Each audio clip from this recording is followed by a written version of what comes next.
அது தொடர்ந்து நம்ம டீம்ல இருந்து திரு காளி உங்களோட உரையாடுறாங்க. பார்க்கணும்.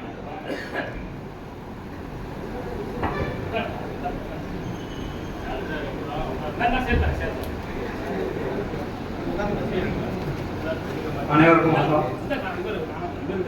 இந்த இனியதொரு ஞாயிற்றுக்கிழமை வீட்டில் நான்வெஜ் சாப்பிட்டு சொந்தக்காரனோடு கொண்டாடாம ஆர்டிஐ பற்றிய சட்டத்தை கற்றுக்கொள்ள வேண்டும் என்று இந்த நாளில் இங்கே கூடியிருக்கும் உங்கள் அனைவருக்கும் நன்றியையும் வாழ்த்துக்களையும் தெரிவித்து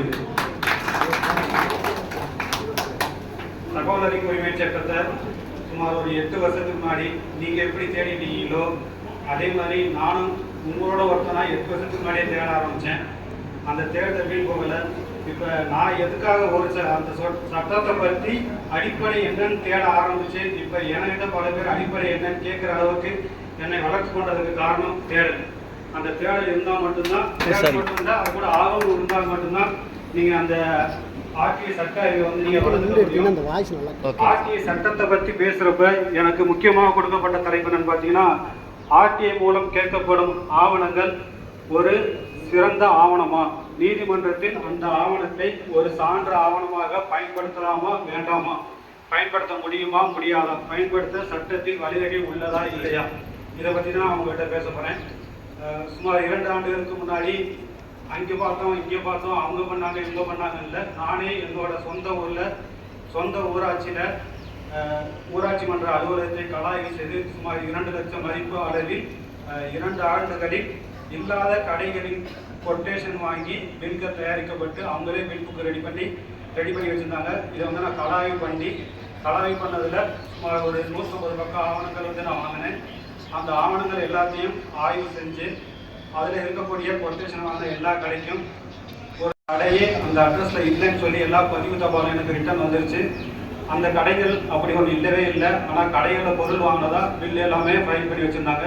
இது எல்லாமே மொத்த ஆவணங்களுமே கண்டுபிடிச்சு ஆர்டிஐ மூலமாக வாங்கின அந்த 120 பக்கங்களையும் வச்சு மதுரை உயர் நீதிமன்றத்தில் பொதுநல வழக்கு ஒன்று தாக்கல் செஞ்சு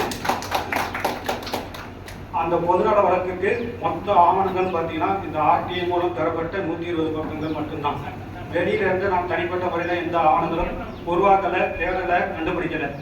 ஆர்டிஐ மூலமாக நீங்கள் எந்த ஆவணங்கள் வாங்கினாலும் அந்த ஆவணங்களை நீதிமன்றத்தில் ஒரு சிறந்த ஆவணமாகவும் முக்கிய ஆவணமாகவும் ஏற்றுக்கொள்ளப்படும். அதுக்கு முக்கிய நேரடி எடுத்துக்காட்டுன்னா, நான் இன்னொருத்தர் பார்த்தீங்கன்னா சகோதரர் ஜான் பெட்டோ. சமீபத்தில் சகோதரர் ஜான் பெட்டோ வந்து அவர் ஊரில் இருக்கக்கூடிய ஒரு முக்கிய சாலைக்கு இல்லாத சாலைக்கு ஆர்டிஐ மூலமாக கேட்டு ஆர்டிஐயில் கொடுத்த பதில் என்ன பார்த்தீங்கன்னா, இதுக்கு முன்னாடி ரோடு இருந்திருக்கலாம் அப்படின்ற ஒரு வார்த்தையை மென்ஷன் பண்ணி ஆர்டிஐயில் பதில் கொடுத்தாங்க. அப்படி கொடுத்து அந்த ஆர்டிஐ பதிலை வச்சு அவரும் மதுரை உயர் நீதிமன்றத்தில் வழக்கு தொடர்ந்து இப்போ அந்த வழக்கில் என்ன தெரிவிச்சிருக்காங்கன்னா, அந்த பாதையை ஆய்வு செஞ்சு வரைபடத்தில் இப்படி ஒரு பாதை இருக்குதுன்னு சொல்லி சேர்த்துருங்க அப்படின்னு சொல்லி அவங்களுக்கு வந்து பரிந்துரை செஞ்சுருக்காங்க. இப்போ நீலாளவை பிரிவில் வந்து அந்த பாதையை ஆய்வு செஞ்சு அந்த பாதையை உருவாக்கி வரைபடத்தில் சேர்க்கறதுக்கான ஆவண பணிகள் நடந்துகிட்டு இருக்குது.